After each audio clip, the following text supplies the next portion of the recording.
What is up, guys? In today's video, I'm going to be talking about how you can get more crowned wins in Fortnite Chapter 3. Crowns were added at the start of Chapter 3, and a lot of players have been really excited to get more and more crowns. And if you want to learn how to get more, make sure you watch this video in its entirety. Remember to give it a like, subscribe if you would like to see more. And if you want to watch me get crowns live, my Twitch will be linked down in the description below. I stream pretty much every single day playing Fortnite and getting more crowned wins in game. So basically, all you have to do to get a crowned win is win while having a crown, which sounds much easier in theory because this game has actually gotten really sweaty, especially with skill-based matchmaking being cranked to the max. One of the most important things that you're going to need to make sure you get every single game in Chapter 3 is going to be the Spider-Man web slinger.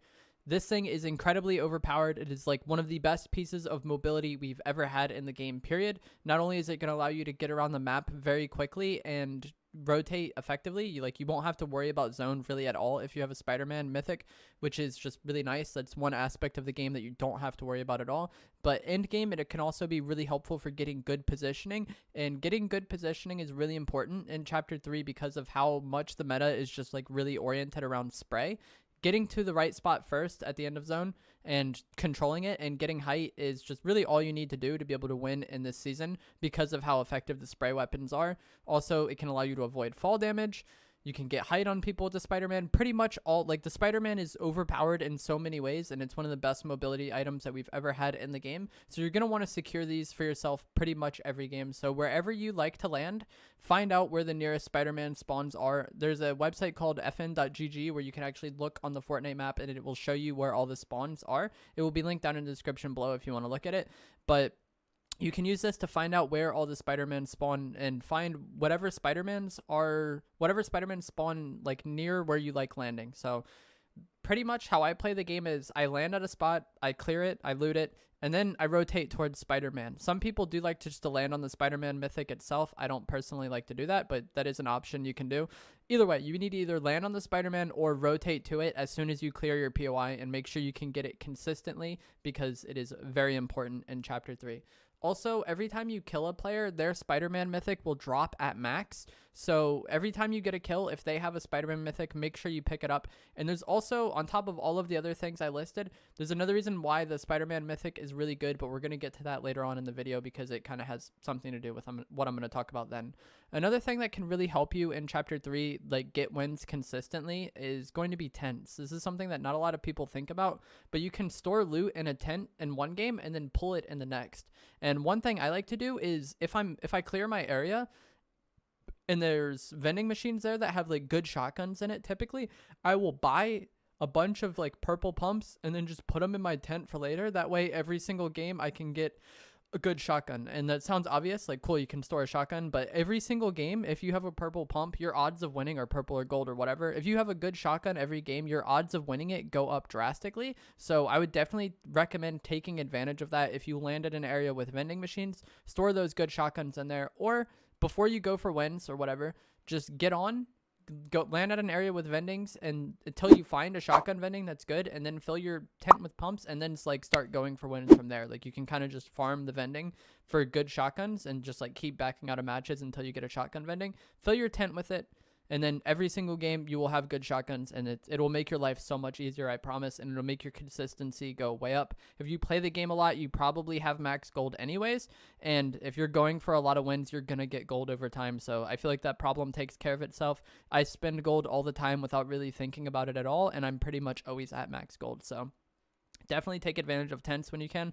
Another thing some players like to do, although I don't personally like to do this, is they will carry a tent around with them in their inventory, and then when they get close to winning the game, they'll store their good items and then be able to get it in the next match. And that is something you can do, but I personally don't like doing that. If you're playing the team game modes, this works really well because you can have one person throw the tent down, store their loot, and then have another person claim it, and then one person's inventory slot can effectively be the tent for everybody, and that could be quite helpful. But I mostly play solos, so I can't really take advantage of that, and I pretty much just use my tents to store pumps that I buy from vending machines.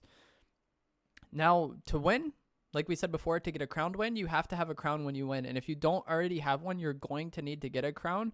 And I feel like this is something a lot of people struggle with, especially lesser experienced players, because a lot of times when they go for wins, they just hide all game and they try to avoid fighting, which can make sense to an extent because the less you fight, the more likely you are to survive. But if you never get a crown, If you don't kill someone and get a crown, or you don't steal somebody else's crown, it's not going to count as a crowned win. So if you were going for crowns, it's just basically pointless. The crowns show on the compass, and if no one picks it up, the crown shows on the compass. So pay attention to your compass, and you might be able to find a crown that way. Alternatively, you just want to third party other people's fights, and that was what I was saying with the Spider-Man Mythic. The Spider-Man Mythic makes it very easy to third party other players' fights. So whether you hear shots, if you use a visual sound effects and then see the shots that way, or if you see the red dots on your compass, try your best to try to third party that, because not only are you probably going to get free kills and potentially remove one of the better players from the lobby, there's decent chance that you can find a crown by third partying someone's fight, because that's 2 people at least that are going to die. And the Spider-Man Mythic makes it really easy to third-party people's fights and potentially get a crown. You can also Spider-Man the crown to yourself, like how you can any other piece of loot. So if you're in a situation where you see a crown and you're not able to pick it up, you can pull it to yourself using the Spider-Man web slinger. So not only is the Spider-Man web slinger great for the reasons I outlined before, it makes it really easy to third-party fights, and that makes it easier for you to get crowns, and you're going to need crowns to get a crown win. Another thing, this is like one of the most basic things, but in chapter 3 you want to have high ground in game. With the spray meta, it makes it very difficult to take height on somebody. Even if you are worse than the person trying to take height than you, you could just put so much pressure on them using the Stinger submachine gun or the MK7 assault rifle, and you're often going to get tags in on them while like just spraying out their builds. And it makes it really easy to potentially get the kill, just get them weak, whittle them down over time.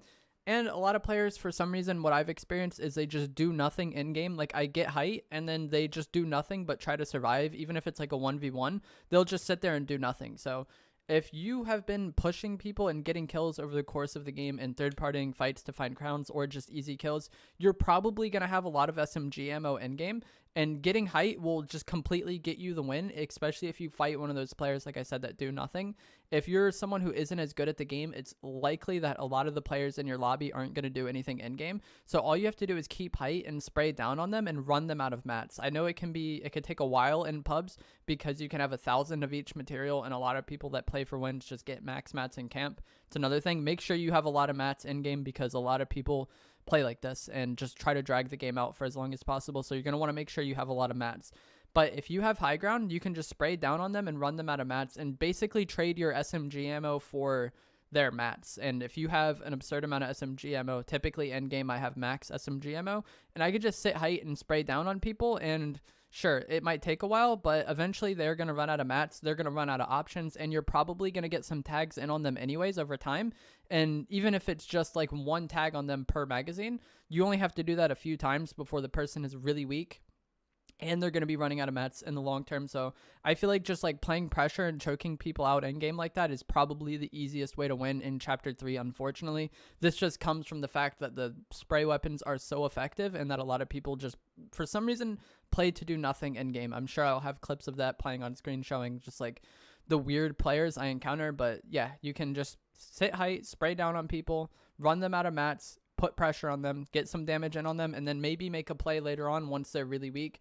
Also, if you already had them weak, they're not going to be healing in this time. So if you're not very good or you are very good, it doesn't matter. Playing pressure in game can get you a lot of easy kills and a lot of easy wins in the end game, and that's really all you need to do to be able to get wins. So yeah, chapter 3 is pretty easy. I think the skill gap this meta is really low, unfortunately, because of the spray weapons and the Spider-Man. You really don't need to be able to do anything other than like Spider-Man to height and spray down on people. And if you do keep good loot in your tents, you're pretty much always going to have access to good loot, and that is going to make it really easy for you to win games. If you guys did enjoy this video, remember to give it a like, subscribe if you would like to see more, comment down below if it helped you, and if you do want to watch me live, like I said before, my Twitch will be linked down in the description below.